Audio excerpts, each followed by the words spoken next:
Have you ever tried to make yourself feel better about a shortcoming that you have experienced by comparing yourself to someone else? Well, I definitely have. Thinking that maybe my own cooking isn't so bad because have you tried my sister's? Or my schedule isn't too crazy because have you seen my boss's? This can temporarily make us feel better about ourselves, but when we play the game with sin, it can truly distort our view of who we are, who God is, and who other people are.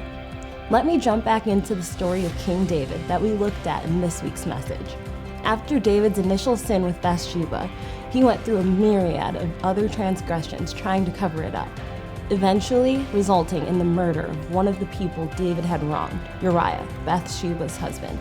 The underlying message here is that David felt the sins he had committed, adultery, lying, and murder, couldn't outweigh the consequences that would follow if he had owned up to it. We do this too. We continue to gossip because our friends are saying things that are way worse. We continue to watch pornography because at least we aren't cheating on our spouse like other people.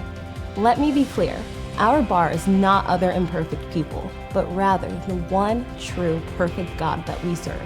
And by all measurements there, we fall short.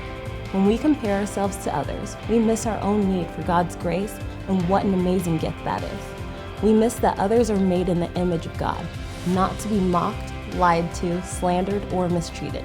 We miss that we are so loved by God that there is nothing that we can do to separate ourselves from Him. We miss who God is, a God so much bigger than any earthly consequence we could face, and is more than willing to cover our sin in His grace. I would bet that when we learn to accept God's grace for all of our sins, great and small, our stories will be different too.